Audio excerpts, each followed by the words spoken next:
Yo, what is up guys? So today, by popular request, I'm going to be giving you a quick lesson on how to mix shoegaze guitars. And why not take some wisdom from the seminal shoegaze band, My Bloody Valentine, who paved the way for this kind of music. Before we get into things, I want to announce something new that I'm going to be starting here on the channel. So I have always kind of struggled to come up with ideas that you guys will want to see. Sometimes I'll upload a video and it won't do so well, and then I'll feel a bit demotivated and I'll struggle to come up with ideas. So that's where you guys come in. I want you guys to comment anything that you guys want me to see.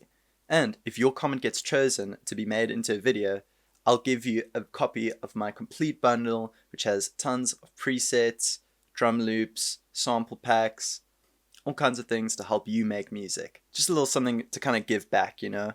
And I'm thinking of doing this as sort of like a weekly series. Call it Comment of the Week. Alright, and I also do want to mention that the best way to support the channel is by checking out my online shop, where you can get drum kits, drum loops, sample packs, and presets to help you make your music. I'm also available for hire. Just hit me up in my email in the description below. Alright, let's get into things. So first, I just want to talk about My Bloody Valentine's history in the studio, because it's quite interesting. The recording process for their album Loveless, which began in 1989, spearheaded by member Kevin Shield's perfectionism, seemed to be a game of trial and error and experimentation. The band worked with 45 different engineers across 19 different studios to make this album, pioneering many new techniques along the way. But after 2 years and nearly bankrupting their label, they finally emerged with their legendary album Loveless, and the rest is history. And what I think this shows is that having a keen attention to detail in anything you do, like Kevin Shields did, can really set you apart and make you that much better. And also being open to trying new things and experimenting to get that sound that's in your head. Just really great stuff.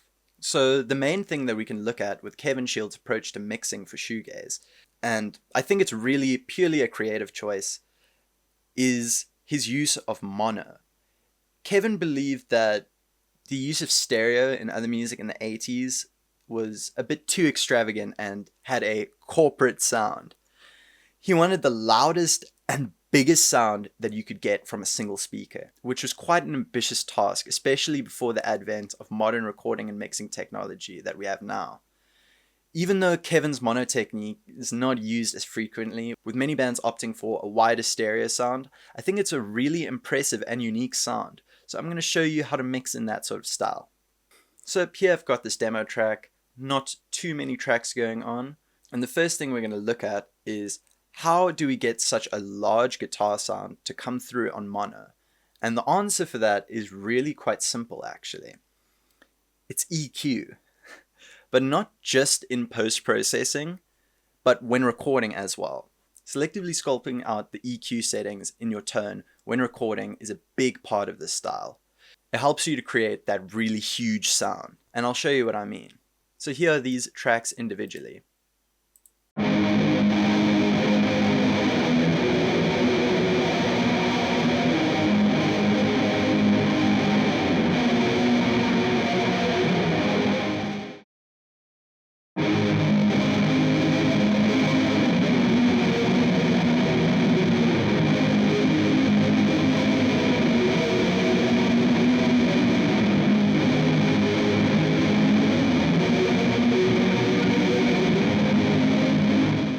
As you could kind of hear, each track is kind of bringing something different to the table. The one is much thicker and has more mid-range and some more lows, and the other is brighter with slightly more treble. And the combination of these tracks creates this really huge and thick guitar sound out of a mono speaker. Now we can come with our EQ. Personally, I like to use SSQ by Analog Obsession. It's a great free analog style EQ. But we can now come in with this and sort of adjust to taste, just to bring out those characteristics that we've already defined when recording. Personally though, I'm not a huge fan of doing a whole lot of post-processing. I quite like keeping it fairly minimal and sparse, just because I feel like if you need to do a whole lot of post-processing, then the initial track you recorded may not be that great, which is fine. But personally, I'm not a big fan of doing all of that after the fact. I find it just creates a job for yourself, you know? Why not get it sounding as nice as possible before you start adding EQ and compression? Next thing we've got on there is a little bit of compression.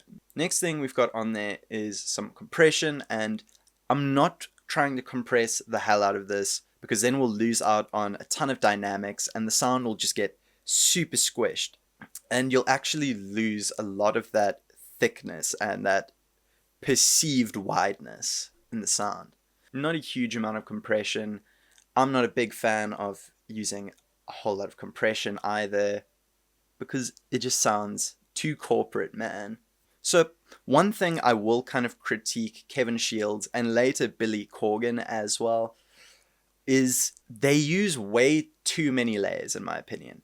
Can you seriously hear 100 guitar layers in one? Obviously not. Here I'm getting this really massive sound with just 2 tracks. So that completely throws out this perception that you need tons of layers to make shoegaze. But obviously it doesn't diminish anything that they've done. It's all part of experimentation, and it might have taken 100 tracks to realize you only need 2. So next thing, we've got this lead, which sounds like this.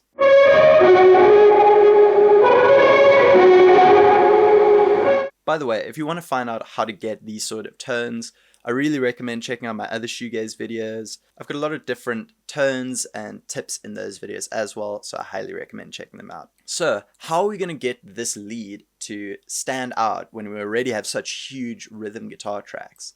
And the answer is the same as before. We're going to use some EQ to sculpt it out.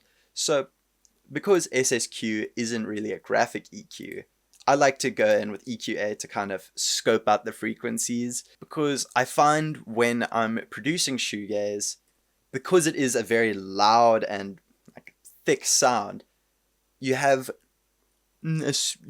quite an even spread on the spectrum on the EQ.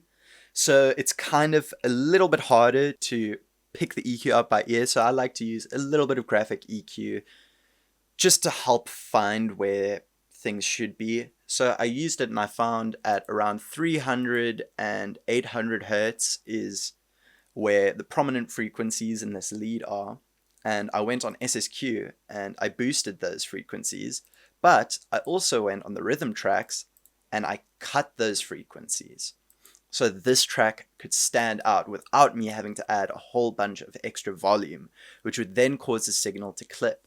My final trick that I want to show you is not really a shoegaze technique. This technique kind of became prevalent slightly later in the 90s in the hip-hop scene, and that is parallel compression. Now, I've shown this off before on the channel on my D'Angelo video, but I want to show it here again because I think it's a really great way of having a super loud mix, but also maintaining the dynamics, which is really important for rock music. So what you do is you take your compressor, compress the hell out of it, and then move the dry wet mix to around about 50%. So you're still getting that dry signal with all the dynamics, but you also have a squashed signal to even things out. And you just get a way more balanced and thick sound because it preserves all of the nice dynamics. Alright guys, so if you have enjoyed this video, please leave a like. And if you really liked it, please consider subscribing. If you want to support the channel, please check out my online shop, and I'll see you guys in the next one. Peace.